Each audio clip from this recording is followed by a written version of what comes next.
좀 설명과 함께 발표하신 분이 계신 것 같아요. 그래서 우리 아까 조선일보 폐간 운동하시는 선생님 잠깐 나오시겠어요? 네, 언론 개혁이 없으면 이 조선일보가 전혀 설 수 없기 때문에.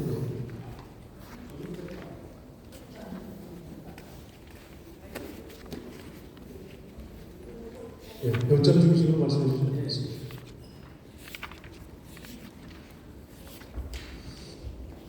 제가 준비한 것이 아니기 때문에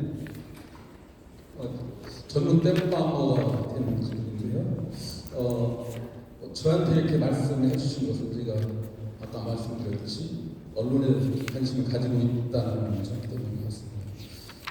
한번 같이 보시죠. 18쪽에 보면 언론학 저지와 미디어 공공성 보건을 위한 제안, 이거 하나로 다 내용이 되어 있는 건 마찬가지 같아요. 특히 여기 미디어 공공성 보건 이런 것이 얼마나 중요한지.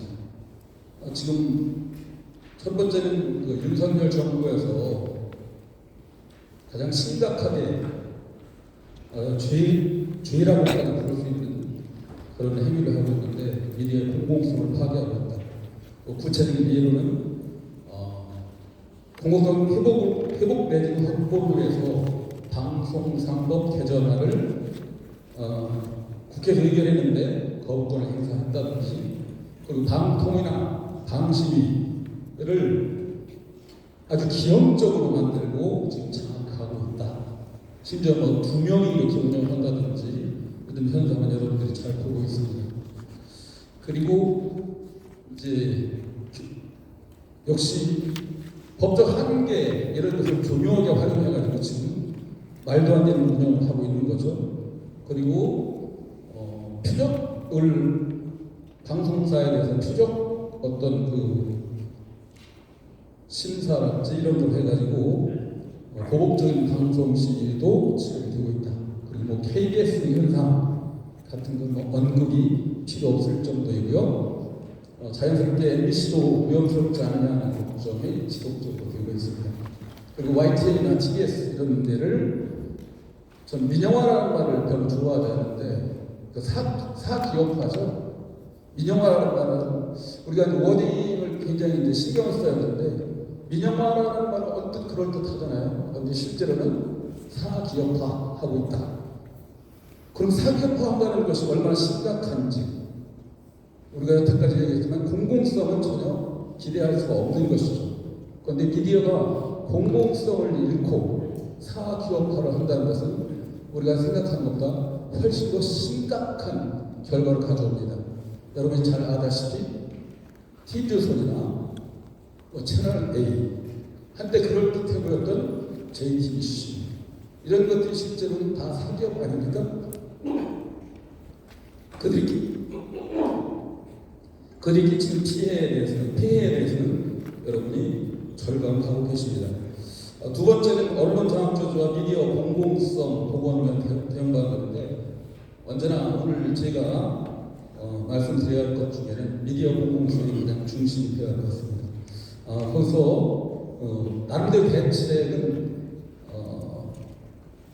그 방송의 내적 자유시를 위해서 편성위원회를 설치한다든지, 아니면 보도 편성, 시사 교양 책임자에 대한 자체적인 임명동의제 같은 것을 통해서 방송이라든지, 여기는 주로 방송 얘기를 했는데 신문조차도 사실 우리나라 신문 그 구조는 거의 족벌 언론으로서 사주들의 뜻이 그대로 반영되고 어떤 편성권이라는 것이 전혀 편집권이라는 것이 독립이 되어 있지 않은데 그 문제에 대해서 이제 법적인 장치가 되어야 된다. 사실 여기 방송 3법을 얘기했지만 사실 신문법도 마찬가지 차원에서 손을 보아야 된다고 저는 생각을 합니다.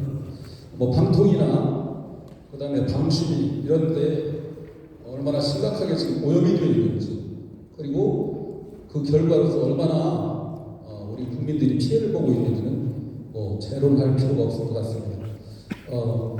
그래서 마지막에 그 통합적인 미디어 개혁 정책을 위한 미디어 개혁 위원회를 설치하자는 제안을 했습니다. 사실 미디어 환경이 뭐 눈에 띄게 변해있는데도 불구하고 아직도 그 변화를 제대로 따라잡지 못하고 있는 그 제도, 현실의 제도적 한계를 극복하자는 그런 제안입니다. 그 마지막 부분만 한번 보면 통합미디어법 추진 방안, 그래서 미디어 공공성을 위한 재원 개편, 그리고 저는 눈에 띄는 대목이 지역 미디어 활성화 방안, 이런 것이 굉장히 중요하다고 저는 생각해요.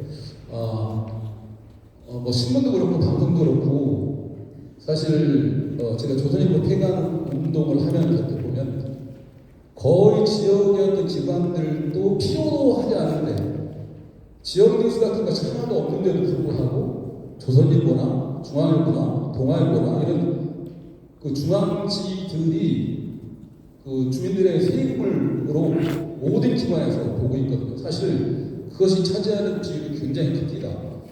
적잖아요. 여기저기 이제 관련 기관 그런 데서. 그래서 지역 미디어 활성화 방안도 굉장히 중요하다고 생각하고요. 그다음에 특히 이 조선일보의 폐악을 이렇게 보다 보면 시민들이 그 언론 피해 구제 방안에 대해서 시민들이 언론의 잘못된 보도로 피해를 봤을 때 어떻게 구제를 할까? 저는 개인적으로는 한 3년 전에 언론중재법 개정에 대해서 굉장히 열심히 싸웠습니다만 별로 결과가 없었죠. 근데 지금 사실 그때 이제 언론사들이 주의하겠던 것이 자기들이 자율적으로 전화를 하겠다. 지금 한번 보시면 아시죠? 윤석열 정부 그렇게 언론을 탄압하는데 불구하고 아무 소리를 내지 못하고 있는. 그들은 그때 언론 독재법이니 언론 탄압이니 뭐 압살이니 이런 얘기했고 심지어는 국제적인 언론 단체까지 동원을 했었는데 지금은 침묵으로 일관하고 있는 그런 것들을 볼 수가 있는데요. 사실 시민들이 언제 어느 때보다 좀 더 내돈으로 언론을 제대로 감시해야 된다. 저는 언론이 살아있으면 나라가 산다고 생각합니다. 그래서 지금 언론이 죽어 있기 때문에 나라가 거의 빈사 상태에 있다. 그래서 전체적으로 내용은 여러분이 이미 잘 아시리라 생각하고 언론 문제에 대해서 지금보다 어느 때보다 더 관심을 가지고 지켜봐 주시기를 기대하겠습니다. 예, 고맙습니다.